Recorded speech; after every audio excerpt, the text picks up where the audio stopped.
بسم اللہ الرحمن الرحیم اللہم افتح علینا حکمتک وانشر علینا رحمتک یا ذا الجلال والاکرام۔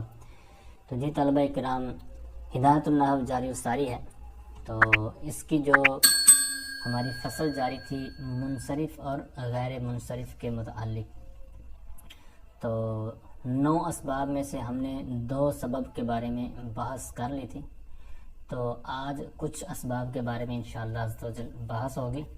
تو آج کا جو ہمارا سبق ہوگا یہ صفحہ 37 سے لے کر صفحہ 41 کے آخر تک انشاءاللہ ہم پڑھیں گے امت ترکیب سے پہلے۔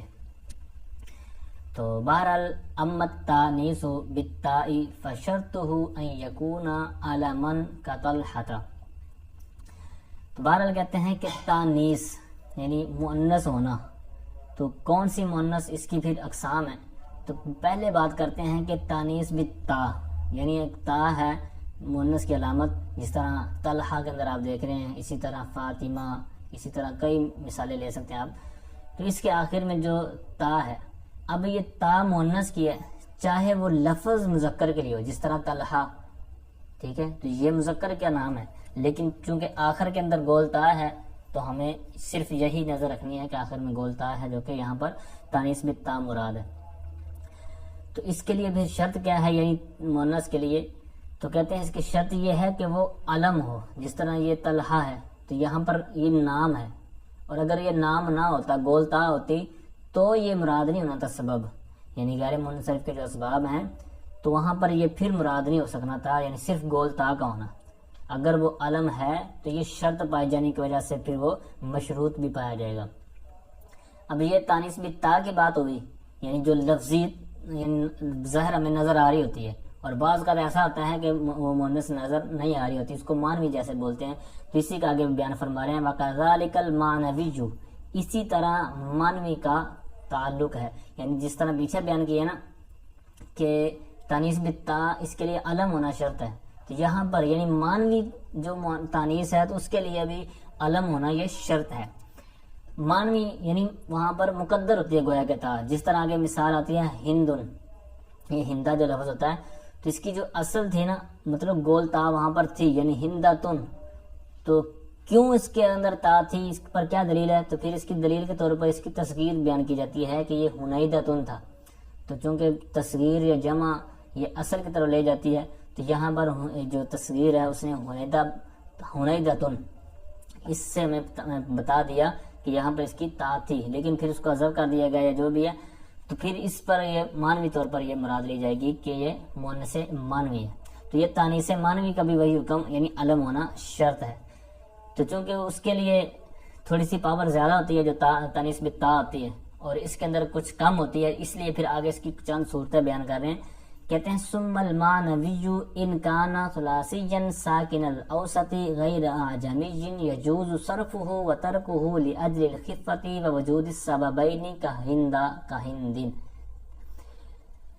پھر کہتے ہیں کہ مانوی یعنی مؤنث مانوی جو ہے، اگر یعنی اب یہاں سے جو اس کی صورتیں وہ بیان کر رہے ہیں کہ اگر وہ ثلاثی ہو، یعنی 3 حرفی ہو، اور ساکن الاوسط ہو، یعنی درمیانہ والا حرف بھی ساکن ہے، اور تیسری صورت کیا ہے کہ غیر اعجمی، وہ غیر اجمی ہے، یعنی عربی ہے۔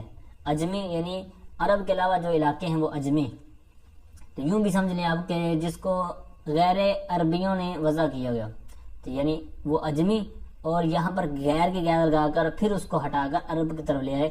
مطلب یہ ہے کہ 3 حرفی ہو، اور 3 حرفی ہے تو پھر ساکن الاوسط یعنی درمیانہ والا حرف ساکن ہو، اور تیسری صورت کیا ہے کہ وہ عربی ہو۔ یہ صورتیں ہوں گی مؤنث مانوی میں، تو پھر اس کو منصرف اور غیر منصرف دونوں طرح پڑھ سکتے ہیں، کیونکہ اس کے اندر خفت ہوتی ہے۔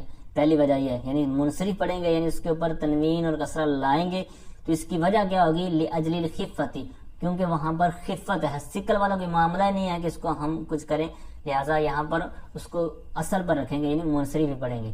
اور اگر ہم نے غیر منصرف پڑھنا ہے، وَيَجُوزُ تَرْكُهُ جو لکھا ہوا نا، تو یہ یہی مراد ہے کہ اس کو چھوڑنا، یعنی منصرف پڑھنا یا منصرف پڑھنے کو چھوڑ دینا، تو یعنی اس کو غیر منصرف پڑھنا۔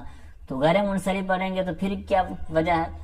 وجود السببین، تو چونکہ دونوں سبب یہاں پر پائے جا رہے ہیں، یعنی علم ہے اور تانیث مانوی ہے، تو اس طرح دونوں صورتوں کی وجہ سے یہاں پڑھ سکتے ہیں. اب کا ہندن یعنی اگر منصرف پڑھے کاف کی وجہ سے آگے مجرور اور دونوں تنوین پھر لائے. اور دوسری صورت یہ ہے کہ اگر اس کو پڑھیں ترکو والی صورت تو پھر کاہندہ. اب اس سے وَإِلَّا سے ایک اور صورت بیان کر رہے ہیں اس سے ہٹ کر کہ جس میں صرف واجب ہوگا, دو صورتیں نہیں ہوں گی, یعنی یہ نہیں ہوگا کہ اختیار کہ آپ منصرف پڑھیں گے یا غیر منصرف پڑھیں گے, بلکہ یہاں پر اس کا عکس کر رہے ہیں. اس کی پھر جو صورتیں ہیں وہ بھی بیان کریں گے. وَإِلَّا وگرنہ یاجب منعہ اس کا منع یعنی غیر منصرف پڑھنا واجب ہوگا. وگرنہ مطلب اب جیسے جیسے مثالیں آپ اس کو سمجھتے جائیے گا اوپر والی تینوں صورتوں کے ساتھ. جیسے کہتے ہیں کَزَيْنَبَ وَسَكَرَ وَمَاهَا وَجُورَ. تو زینب جو لفظ ہے یہ ہے 4 حرف. اوپر کیا بیان کیا تھا کہ جو مونس مانوی ہے 3 حرفی ہو. تو یہاں پر لفظی طور پر تو مونس نظر نہیں آ رہی زینب ان میں یعنی گولتا وغیرہ, تو لہٰذا یہاں پر یہ مانوی ہوئی. تو اوپر تھا 3 حرفی تو یہاں پر ہے 4 حرفی, لہٰذا یہ اس صورت سے نکل گیا. اب یہاں پر واجب والی صورت رہے گی یعنی واجب ہے اس کو غیر منصرف پڑھنا.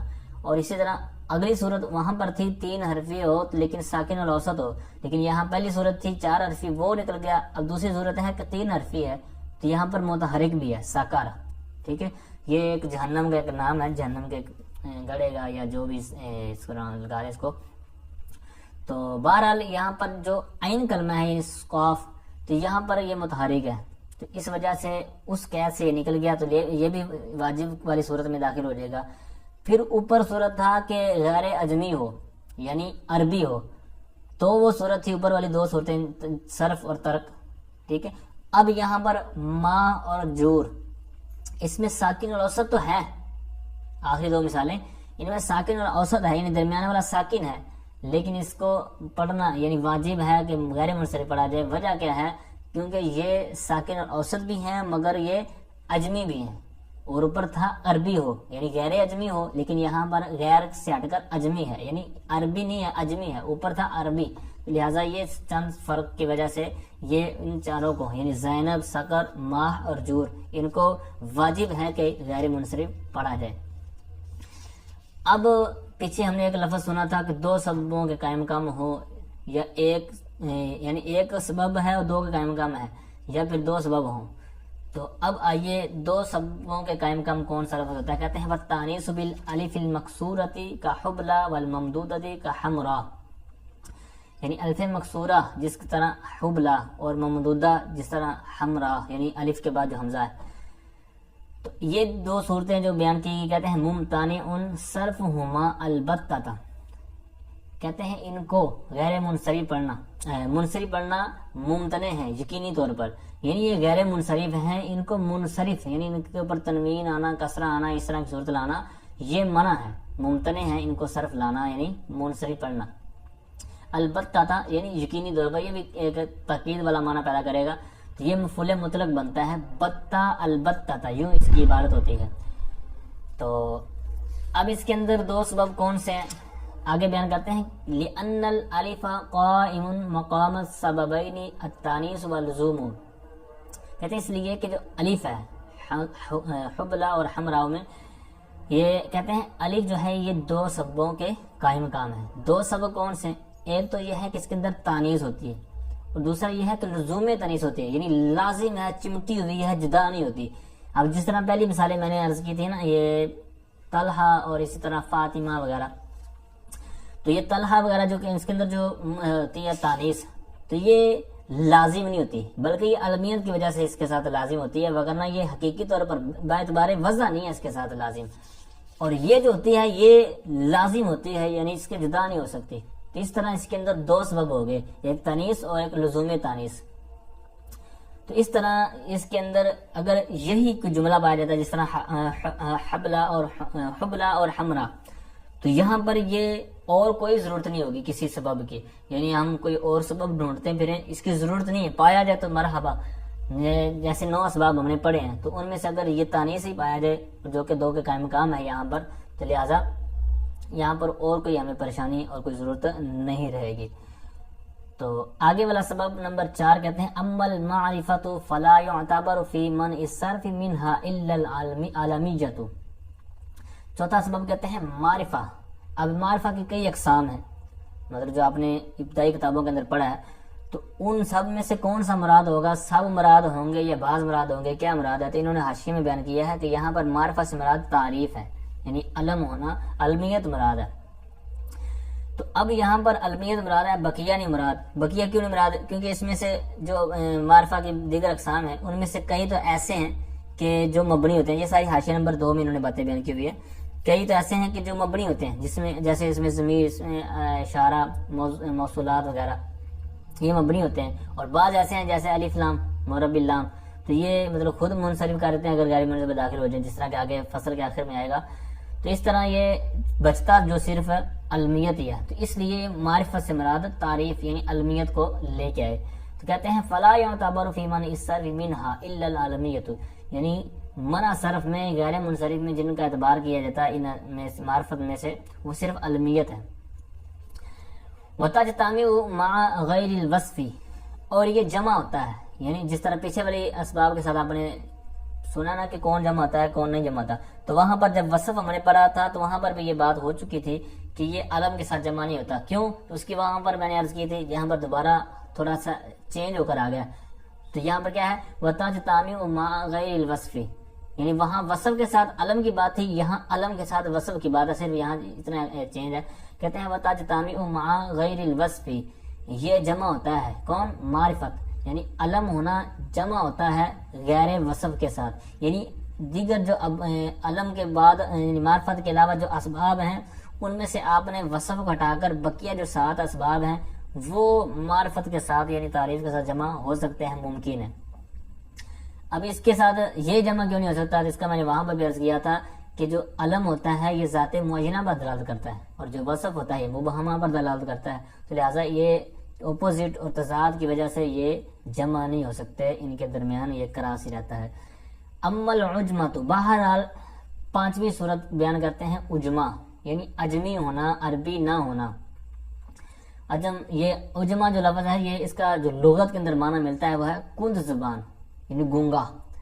اور اصطلاح کے اندر کہ جو غیر عربی جس کو وضع کریں، یعنی جو انہوں نے اس کو بنایا ہو تو اس کو مطلب عجم کے طور پر لیا جاتا ہے.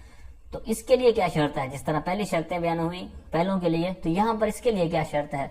تو تقریباً سیم جو آپ نے پہلے پڑھ لی ہیں کہ ان تکون علما فی العجمۃ، کہ عجمہ میں یعنی اجمیوں کے نزدیک وہ علم ہو، وزائدۃ علی 3 احرف، اور 3 حرفوں سے زائد ہو. یعنی جس طرح آگے مثال آپ دیکھ رہے ہیں ابراہیم، تو یہ 3 سے زائد بھی ہے اور اجمی بھی ہے. اگرچہ اب یہ عربی بھی بن چکا ہے بعد میں، لیکن حقیقتاً یہ علم جو ہے یہ اجمہ کے طور پر ہے حقیقتاً. تو یہ حقیقتاً کی مثال تھی. اور حکمن کی مثال انہوں نے حاشیے میں بیان کی ہے، جیسے قالون، یعنی اصل میں یہ اس میں جنس تھا، ہر عمدہ چیز کو بولتے تھے، لیکن بعد میں یہ پھر جب کنورٹ ہوا تو یہ پھر قراء میں سے کسی قاری کا نام پڑ گیا. تو یہ حکمن اس کو انہوں نے لیا ہے، اور یہ جو ابراہیم ہے یہ حقیقتاً کے طور پر اس کو انہوں نے یہاں پر ذکر کیا ہے. ابھی اسی حاشیہ نمبر 2 کے تحت انہوں نے ایک بات بیان کی ہے کہ جتنے بھی ملائکہ ہیں ان سب کے نام جو ہیں وہ غیر منصرف ہیں. اسی طرح سارے انبیاء کرام علیہ السلام ان کے نام بھی غیر منصرف ہیں، مگر 7 نام انہوں نے جدا کیے ہیں. ان میں سے 3 نام تو عربی ہیں، جیسے نبی پاک صلی اللہ تعالی علیہ وآلہ وسلم کا نامی اسم گرامی. اسی طرح حضرت صالح علیہ السلام، حضرت شعیب علیہ السلام، یہ 3 عربی یعنی 7 میں سے، اور 4 جو ہیں وہ غیر عربی ہیں یعنی اجمی ہیں. وہ کون سے ہیں؟ حضرت نوح، حضرت لوط، حضرت ہود، حضرت شیس علیہ اصحابہ الصلاۃ والسلام. تو یہ 7 نام جو ہیں وہ منصرف، بقیہ غیر منصرف انبیاء میں سے. اور جو ملائکہ ہیں، فرشتے ہیں، ان کا بھی آپ نے سن لیا. آگے آئیے، کہتے ہیں او ثلاثین، پیچھے بیان کیا تھا نا کہ 3 سے زائد حروف پر مشتمل ہو، یا پھر کہہ رہے ہیں کہ ثلاثین متحرک الاوسطی کا شاتارہ. کہتے ہیں یا پھر 3 حرفی اگر ہے، پیچھے تھا 3 حرف سے زائد ہو، تو یہاں پر اگر 3 اگر ہے تو پھر کیا اس کے لیے قید ہے؟ کہتے ہیں پھر وہ درمیان والا جو حرف ہے وہ متحرک ہونا چاہیے. جیسے شاتارہ، اب شاتارین یا شاتاری نہیں پڑھ سکتے، یہ پڑھیں گے عین را کے جو مطلب غیر منصرف کا جو ہم نے اعراب پڑھا ہے اس کے مطابق. اب یہ کیا چیز ہے، اس کا بھی انہوں نے حاشیہ میں بیان کیا، یہ اسم حسن یعنی ایک قلعے کا نام ہے، قلعہ جس کو بولتے ہیں، قلعہ درست تلفظ ہے، تو یہ اس کا نام ہے. تو اس طرح یہ غیر منصرف ہوگا. تو آگے جو صورت بیان کر رہے ہیں کہتے ہیں فَلِجَامٌ مُنْصَرِفٌ لِعَدَمِ الْعَلَمِيَّةِ، اور یہ جو لجام لفظ ہے لگام کے لیے بولا جاتا ہے، تو یہ علمیت اس میں نہیں پائی جا رہی، تو اس لیے یہ منصرف ہوگا، یعنی غیر منصرف نہیں ہوگا. غالباً یہ اس میں جنس ہوگا، جنس کے طور پر لیا جاتا ہے. اسی طرح ایک اور مثال دے رہے ہیں جو منصرف پڑھی جائے گی، نوح، جس طرح میں نے ابھی 7 ناموں میں سے ذکر بھی کیا نا، تو منصرف ہے یہ بھی. کیوں؟ لسکون الاوسطی، کہ یہاں پر ایک شرط نہیں پائی جا رہی جو اوپر والی لائن میں نا کہ متحرک الاوسط ہو، یہاں پر وہ نہیں ہے. واو کلمہ ساکن ہے، یعنی واو جو عین کلمہ میں وہ ساکن ہے، تو اس لیے یہ منصرف رہے گا، غیر منصرف نہیں ہوگا. آگے چھٹی صورت بیان فرما رہے ہیں کہ امل جمع فشرطہ، یعنی چھٹی صورت ہے جمع ہونا، عدل وسط تانیث تعریف عجمہ جمع ترکیب. تو یہ جمع جو لفظ آپ نے سنا نا، تو یہاں پر چھٹی صورت بیان کر رہے ہیں جمع ہونا، یعنی ایک لفظ جمع ہے اس کو وہ غیر منصرف پڑھتے ہیں. تو جمع اب کون سی ہے؟ جمع مؤنث سالم بھی بڑی ہے، مذکر سالم بھی بڑی ہے، جمع طرح طرح کی ہم نے جمع پڑھی ہے، جمع قلت کثرت وغیرہ. تو اب یہاں پر کون سی مراد ہو سکتی ہے، اس میں آج بیان کریں گے، اور یہ آج کا ہمارا آخری سبق ہوگا. اما الجمع فشرطہ ان یکون علی صیغۃ منتہی الجموع، کہتے ہیں جمع اتنی ساری جو آپ نے پڑھی ہیں ان میں سے شرط کیا ہے ہماری، کون سی مراد ہے؟ کہتے ہیں فشرطہ، جمع کے لیے کہتے ہیں شرط یہ ہے کہ ان یکون علی صیغۃ منتہی الجموع، یہ جمع کی انتہا کے صیغے پر ہو، یعنی صیغہ یعنی صیغہ اور منتہا انتہا کے معنی میں، اور جمع یہ جمع یعنی کسی کی آپ جمع بناتے ہیں تو جس کی جمع بن سکتی ہے، تو جو جمع کی حد ہے، جمع کی حد ہے اس کے صیغے پر ہو. یہ اس کا جو لفظی مطلب تھا، جمع کی حد یعنی جو بھی انتہا ہوتی ہے جمع کی، جمع بنانے کی، تو اس انتہا کے صیغے کو کیا بولتے ہیں؟ منتہی الجموع. مثال کے طور پر ایک لفظ آپ نے سنا ہوگا کنگن، یعنی سوار کنگن، اس کی جمع آتی ہے اسورا، اور اس کی پھر جو جمع مکسر آتی ہے وہ اسابر. یوں کہہ لیں کہ جمع مکسر بنانے کی جہاں پر حد ہو جاتی ہے، انتہا ہو جاتی ہے، اس کو بولتے ہیں جمع منتہی الجموع. ٹھیک ہے، یہ لفظ اس کا جو لفظی ترجمہ ہے اس سے بھی واضح ہو جا رہا. تو اب اس کی باقاعدہ آگے 3 تعریفیں بھی پیش کر رہے ہیں کہ اگر پہچاننا ہو، جاننا ہو کہ آتا کس طرح. پہلی صورت بیان کر رہے ہیں وَهُوَ أَن يَكُونَ بَعْدَ أَلِفِ الْجَمْعِ حَرْفَانِ، کہتے ہیں الف جمع کے بعد 2 حرفوں، یعنی جمع منتہی الجموع کا جو صیغہ ایک پہلا صیغہ ہے وہ اس انداز میں آپ دیکھیں گے ہوگا آپ کے سامنے کہ پہلا الف جہاں پر الف جمع آئے گا اس کے بعد 2 حرف ہونے چاہیے. جیسے مثال دے رہے ہیں جیسے کا مساجدہ، یعنی یہ مساجد لفظ ہے، اس میں میم سین کے بعد الف جمع ہے، اس کے بعد 2 حرف ہونے چاہیے، جس طرح آپ دیکھ رہے ہیں جیم دال. تو یہی انہوں نے اوپر بیان کیا کہ جو جمع منتہی الجموع کا صیغہ ہوگا، جو وزن ہوگا، تو اس کی پہلی صورت یہ ہے کہ الف جمع کے بعد 2 حرف ہوں، جیسے آپ نے مثال دیکھی. یا پھر ایک حرف ہے تو پھر کیا صورت ہونی چاہیے؟ کہتے ہیں او حرفن، یا ایک حرف ہوگا، اوپر تھا حرفان، حرفن کی تثنیہ، 2 حرف ہوں، وہ پیچھے والی صورت. اب اگر ایک حرف ہے تو پھر کیا ہوگا؟ کہتے ہیں او حرفن مشدد، اگر ایک حرف ہے تو پھر وہ مشدد ہوگا، تشدید والا ہوگا، جیسے دواب. ٹھیک ہے، اب یہاں پر یہ جو دوابو ہے تو یہاں پر دوابن نہیں پڑھیں گے. کیوں؟ کیونکہ یہ غیر منصرف جمع منتہی الجموع ہے.